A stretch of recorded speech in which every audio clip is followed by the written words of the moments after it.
Hello everyone, welcome to another episode of TCG Talk, back today with another video. And in today's video, I'm going to be talking about some solid picks for Worlds, some picks that I think are going to be good and bad into the field, and then also some fun road decks, and just kind of talk about the meta as a whole. This isn't necessarily a tier list. I'm going to do like a set tier list here later in the week, the day before Worlds, kind of give my final predictions as it were. But for today, we're going to have some fun with it. I'm going to kind of talk about some different things. Go from there.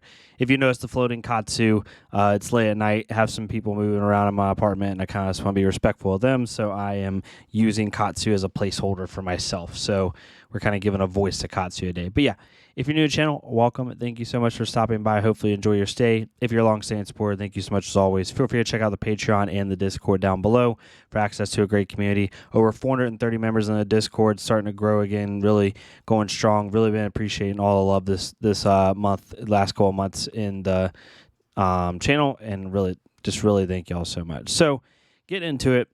I put this into 4 different sections. I'm not going to do every single hero. I kind of went ahead and preset some of these heroes, and I just want to kind of talk about it and give my general thoughts on like some of the meta picks, solid picks, some rogue decks, and then some picks I think have some good and some bads to them, and just kind of talk about it and get your thoughts on it as a community. So at the top, we have the top 3 decks I think are in the format. This is generally a very wide open format, I think. I think there are definitely some decks that have natural power ceiling higher than others in a vacuum, that being Jeremiah, Bravo, and Icelander. All these decks have some difficult matchups, some hard matchups. They are definitely not just auto wins into most of the field by any means. However, I think from just a power ceiling and consistency level, these are the 3 best decks. I think Dash is also makes the case up there, but Dash also takes a lot of finesse in some of the matchups, and because of that, I think these are just three best decks in the format in a vacuum. Obviously, pilot skill has a big play into this, matchup spread as well, but generally, I think these are going to kind of be your meta picks for Worlds, so to speak, if you're just looking for a good, solid top of the meta pick. The second thing I have in here is solid picks. So I think both Dashes are actually just good, solid tier 2 picks into this meta. I think Dash.io is slowly deteriorating slightly. I think she really surprised a lot of people at Melbourne, obviously, with the list. But I do think people are figuring out how to tech into her, when to block, when not to block. And it takes an extremely skilled pilot with also pretty decent variance in order to make a run with her. I think the Melbourne pilot was one of the better pilots that we've seen, and I don't think anybody can just pick up this deck. And even though people have been testing the crap out of it the past couple of weeks, I still think, these are some of the best players in the world, and you're going to have to execute perfectly. However, I still think it's a really solid pick. It can still do insanely crazy, nutty damage turns, and if it draws well, and you just die. So really good for that. And then just OG Dash, her flexibility and to go boost, to go, hyper control, even some of the tree frog lists that we saw here at Bauhard in Pittsburgh this past weekend. I think that OG Dash is probably, if you're not going to play the top 3 decks, is probably the best pick. And honestly, if you're just talking about like straight up good into every matchup or agency into every single matchup, I think next to Jeremiah, Dash is actually the second most solid pick in the format right now, even more so than Bravo and Icelander. It's just her power ceiling sometimes, in my opinion, isn't as high as Bravo and Icelander, but it's really dependent on pilot skill, obviously. So those are my solid picks. Those are kind of like if you're not going to pick the top 3 meta decks, I think those are the next best ones. And then we have the next section, which I call some good, some bad. So the reason I call it this is because I think these decks do really well into some of the top 3 decks of the format, but also have some glaring weaknesses into other ones. So the ninjas specifically are pretty good into Dromai, and they can be good in Icelander if they can high roll, but really it's a little hard. Really, they're good counters into Dromai. Now, I'm telling you right now, people are slowly starting to realize it, thank goodness, and people aren't still delusional. Katsu and Fire are no longer heavily favored into Dromai. When Dromai first came onto the scene, even a little bit into it, it was kind of a joke. Like, it was almost like a free win. Now Dromai's with Tome. First off, Dromai's have gotten better and understood how to play the deck even more.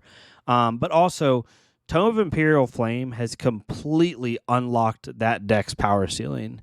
That deck can now play Dominia, Necria, Uvia, and Tumultai in an all-red list with the exception of maybe Passing Mirages. and sometimes people run like blue dust up and stuff with little to no impunity. It doesn't clog your hands. It doesn't make it weird. I've heard Mara, and Mara is arguably the best Jeremiah player in the world, so I'm not arguing her opinion. It's just I've heard her say that like Tumultai, there are some downsides to Tumultai. I don't see there's much downside to those power dragons anymore. You can pretty much play them easy. She's never starved for Ash anymore. She has these crazy spike turns. She's really hard to deal with. And I'm telling you right now, Katsu right now is a 50-50 matchup into her. Fi might be slightly favored. However, they generally have a decent Dromai matchup. However, they do have a bad Bravo matchup generally. And Icelander is about 50-50, a slight unfavored. So they have some good, some bad. Then you have Azalea.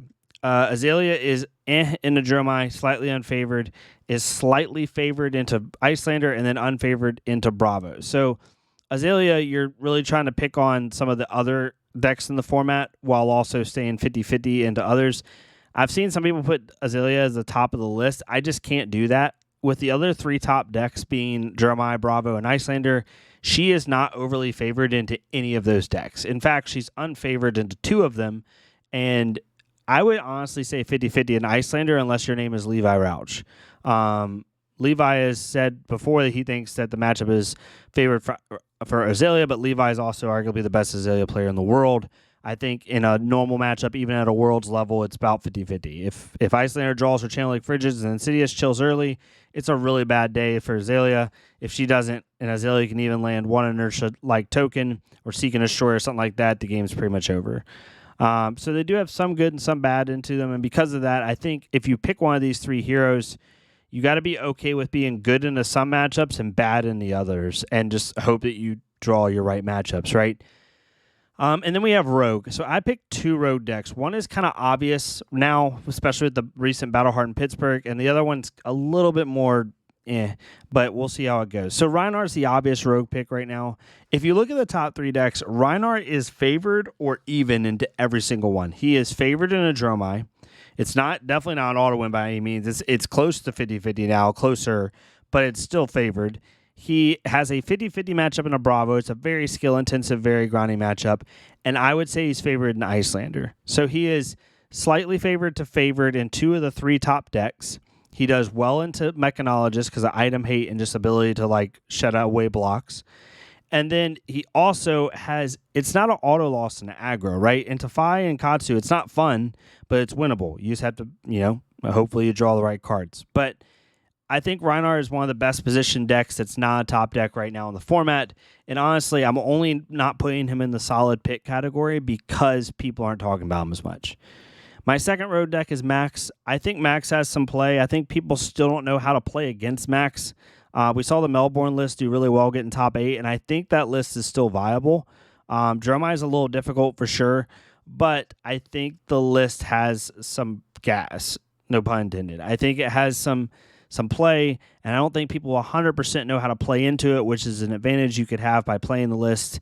I definitely think it has some holes, it has some weak matchups, but it also has the ability to just win. If you build those mech early and go ham with it, it's just how it goes. So those are my two Rogue decks. But this is where I'm at right now. I don't really have any other decks that I'm really highlighting. Obviously, there's some other ones that could see play and do really well. I'm super excited to see what people bring to Worlds. How many people are bringing Comfort Pick. I know Kano's obviously always a Rogue deck as well. Could do really well into the format. But overall, I think you're going to see a ton of Dromai and a ton of Bravo. And I actually think Icelander is going to be the third most represented deck. I think Dash will be fourth, and then I think it will trickle from there. But I do think those top three you see at the top are going to be kind of the meta picks. But the thing about Worlds is it really depends because there's 14 rounds before top 8, and there's 7 Classic Constructed rounds and 7 draft rounds. So you could be a Dromai and go 7-0 in your CC rounds, but if you suck at draft, you're not making top 8. So there's a little bit of like, yes, the top heroes will rise to the top because the best players will be playing the best heroes usually, but there is some level of like variance with it because of draft and how that can impact standings. But let me know what your thoughts are on this. Again, this isn't a general tier list. I'm going to be talking about that more in depth and kind of giving my official opinions later in the week.